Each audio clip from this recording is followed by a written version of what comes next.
तो social structure मूल रूप से यूनिवर्सल फिनोमिना है।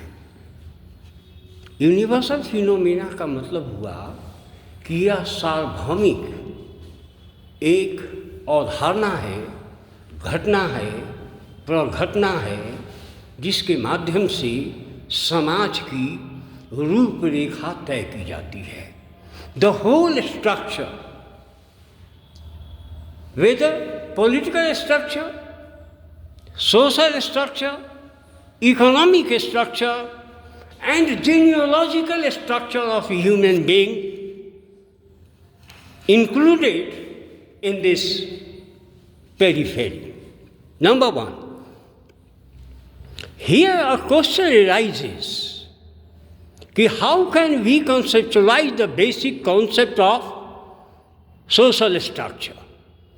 The great hero of structural functionalism, Professor Tucker Parsons, the American sociologist who dominated the global sociological world, where he conceptualized that social structure is made by different units of the society, nothing else. अर्थात सामाजिक संरचना समाज के विभिन्न इकाइयों से के mail से बनी हुई है। The social structure is made by different units of the society. That different units are interrelated and interchangeable. If change takes place in one unit, it affects system or structure as a whole. It means समाज में समाज की जो संरचना है, जिसे सामाजिक संरचना के रूप में हम लोग देखते हैं, वह मूल रूप से समाज की विभिन्न इकाइयों के मेल से बनी हुई है। ये विभिन्न इकाइयाँ कौन हैं? मैं हूँ, आप हैं, आपका स्कूल है, आपका कॉलेज है, अमेरिका का प्रेसिडेंट है, अमेरिकन डेमोक्रेटिक सिस्टम है, भारतीय डेमोक्रेटिक सिस्टम है, यहाँ का कॉन्स्टिट्यूशन है, यहाँ का पंचायत है, यहाँ का बोर्ड है, क्लब है। ये सारा स्ट्रक्चर है। अर्थात each and every unit which is existing in the global scenario has a particular structure. ये पर्टिकुलर स्ट्रक्चर जो है वह उसको परिभाषित करने के लिए दो धाराएं विकसित हुई। एक धारा विकसित हुई जिसे स्ट्रक्चरल फंक्शनलिज्म के रूप में जानते हैं, जिसका हीरो टर्कर पार्सन्स, उससे पहले बी मैलिनोवस्की, रेडक्लिफ ब्राउन जैसे चिंतक रहे हैं, और आज इस धारा को नए ढंग से परिभाषित करने का जो कार्य किया जा रहा है, इसका मतलब यह नहीं है कि इंडिया का जो सोशल स्ट्रक्चर है वह अमेरिकन सोशल स्ट्रक्चर के समान है। समानता है, क्योंकि भारत की सामाजिक संरचना की व्याख्या भी विभिन्न इकाइयों के मेल से ही बनती है। ये परिभाषा एक सोशल फैक्ट है जिसे इमाइल डर्कहाइम ने the rules of sociological method में 1893 में स्पष्ट रूप से कहा कि social fact is the unit which regulates each and every structure of the society. It means the whole structure of society can be divided into mechanical solidarity and organic solidarity. These are the basic functions of division of labor, which was developed in 1893 in the writing of De La Bella Vision of Imelda Khan. ये धाराएं हैं, इसको परिभाषित आपको करना है।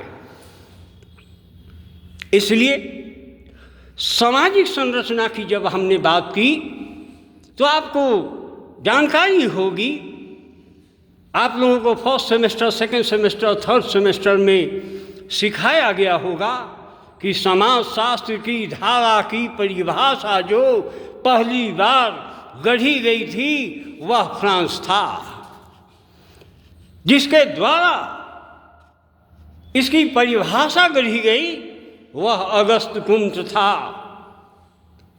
और किसी भी ज्ञान, विज्ञान, मीमांसा का विकास जो है वह शून्यता में नहीं होता, वह किसी के विकास का कोई न कोई कारण होता है, अर्थात आवश्यकता ही आविष्कार की जननी होती है।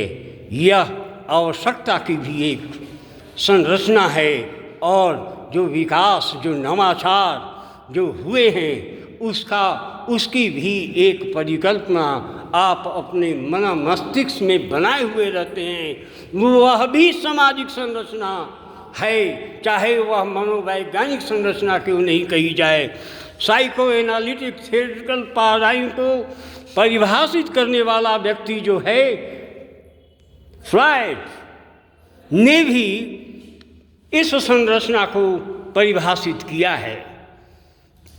ये धाराएं हैं, चाहे फ्रेंच रिवॉल्यूशन हो और फ्रेंच रिवॉल्यूशन से पहले अमेरिकन रिवॉल्यूशन हो 1776 का या 1789 का फ्रेंच रिवॉल्यूशन हो, या उसके पहले रिफॉर्मेशन मूवमेंट हो, रिनासा इन यूरोप हो, चाहे इंडस्ट्रियलाइजेशन हो, कैपिटलाइजेशन हो या पोस्ट मॉडर्नाइजेशन हो, ये सारी जितने भी अवधारणाएं हैं उसकी एक संरचना है। इसी तरह से भारत की भी एक अपनी संरचना है, जिसके संदर्भ में मैंने आप लोगों के बीच में रखा था पिछले क्लास में कि मूल रूप से भारतीय सामाजिक संरचना का विकास जो है वह 4 धाराओं पर या उपधाराओं पर आधारित है। एक धारा का नाम है विलेज कम्युनिटी, दूसरी धारा का नाम है ज्वाइंट फैमिली, तीसरी धारा का नाम है कास्ट सिस्टम, और चौथी धारा का नाम है जजमानी सिस्टम। भारतीय सामाजिक संरचना इन्हीं 4 धाराओं, उपधाराओं का मिश्रण है, और वहीं इस देश का भारतीय परिवेश में रहने वाले या भारतीय उपमहाद्वीप में निवास करने वाले कोई भी ऐसे व्यक्ति नहीं हैं जिन्होंने इन 4 धाराओं को से परिभाषित नहीं किए जा रहे हों। कोई भी ऐसा व्यक्ति नहीं है जो इससे अलग है। इन धाराओं के आधार पर हमने चर्चा की है।